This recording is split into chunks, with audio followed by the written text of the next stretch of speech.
Last week you discussed drugs and a connection to the demonic. How do drugs and hallucinations connect to the demonic? I live in Colorado where marijuana is legal. My son said it's a natural plant and is medicinal and he enjoys using it. Okay? Thank you and God bless. This is Kathy, so I guess has some concerns about maybe what her son is getting into. Yeah, I mean, first of all, there could be phenomena which is just drug and hallucination, no connection to the demonic at all, right? And you know, just remember though that, you know, when you start using drugs, even recreational marijuana, quote unquote, right? When you start doing things like that, number one, you do open yourself up to a desire for stronger drugs. Number two, you know, you shouldn't be driving because, of course, those things, even though they're not detectable by the usual forms of alcohol measurement, they do very much affect your driving, and you could cause harm to yourself or others. Thirdly, of course, drugs themselves do kind of stultify maturity and stultify the capacity to focus on work. And so these are proven effects. And marijuana is a natural plant. But so are all the opiates and opium from which heroin is derived. It's a very natural plant. A few little, treatments, and the next thing you know, you've got a full-blown heroin addict who's basically going to kill himself within a few years. So, I mean, my thought is natural plant has nothing to do with it. What are you seeking in this drug? What is it that you hope to find from it?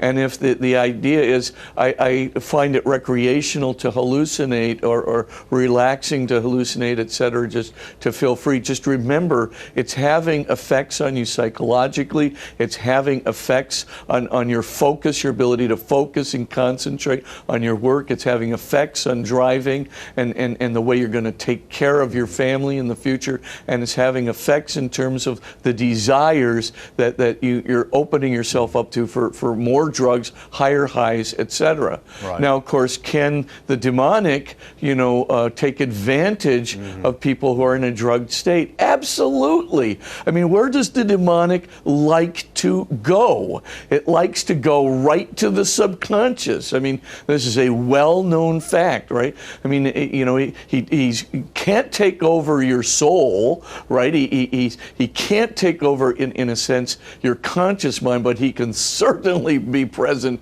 to your subconscious. And of course, in so doing, he can repress your conscious mind so that it's not even there and kind of take over as an alternate personality. And what are you doing when you put yourself in a drugged state? Right. You're literally mitigating your conscious activity. And where do you think these hallucinations are coming from? They're subconscious, of course.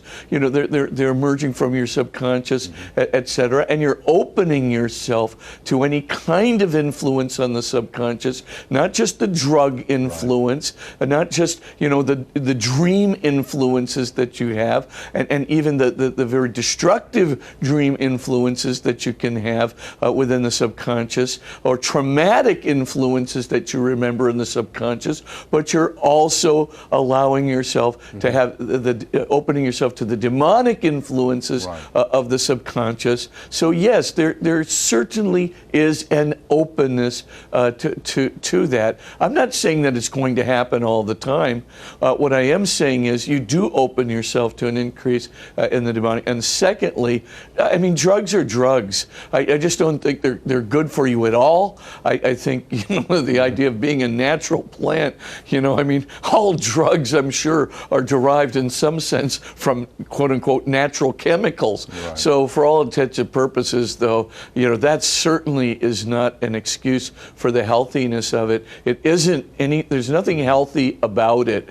And that kind of relaxation that just opens your subconscious and mitigates your conscious mind is not in any way, in my view, a healthy thing psychologically or certainly with respect to mental capacity.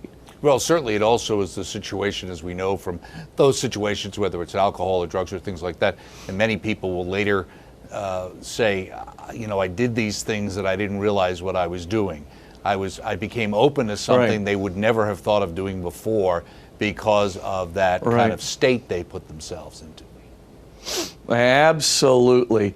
And of course, once you do that, you know, you're lowering all your inhibitions.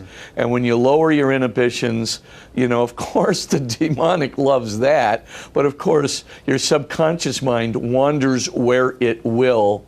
And or unconscious mind wanders where it will. And when it does do that wandering, it can come up with some pretty bad things just within itself, you know, irrespective of the demonic.